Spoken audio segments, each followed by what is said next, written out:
গৰিমা বৌ, আপোনাৰ প্ৰিয় মানুহজন তথা গিৰিয়েকক হেৰুৱাই আপুনি যিমান দুখিত হৈ আছে, তাতকৈ সমভাগে আমিও দুখিত হৈ আছোঁ। কাৰণ আমাৰ হিয়াৰ আমোদ জুবিন গাৰ্গ ডাঙৰীয়া আজি নাই।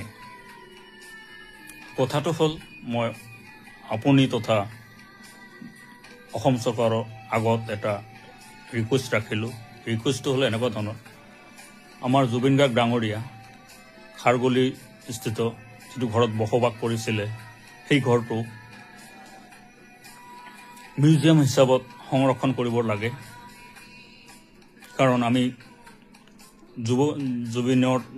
জুবিনদাৰ গান শুনিয়ে ডাঙৰ দীঘল হ'লোঁ।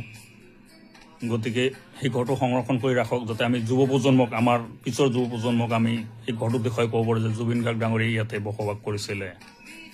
আৰু দ্বিতীয়টো হ'ল, তেখেতে যিখন গাড়ী চলাইছিল ইছুজু 4টা নৰে যুক্ত, সেই গাড়ীখন আমি য'তে দেখা পাওঁ ত'তেই সেই গাড়ীখন লৈ দৌৰি যাওঁ যে জুবিন গাৰ্গ আছে তাতে, আমি চেলফি এখন ল'ব বিচাৰোঁ। গতিকে সেই গাড়ীখন আপুনি তেখেতৰ যিটো সোণাপুৰত যিটো অন্ত্যেষ্টিক্ৰিয়া সম্পন্ন হ'ল, তাতে সংৰক্ষণৰ ব্যৱস্থা এটা কৰি দিয়ক। এইটোৱে মই আপোনাৰ আগত, আপুনি তথা মাননীয় মুখ্যমন্ত্ৰী হিমন্ত বিশ্ব শৰ্মাৰ আগত এইটো এটা ৰিকুৱেষ্ট ৰাখিলোঁ, যাতে বুজি পাব মই এজন সাধাৰণ অনুগামী হৈ পেলাই আপোনাৰ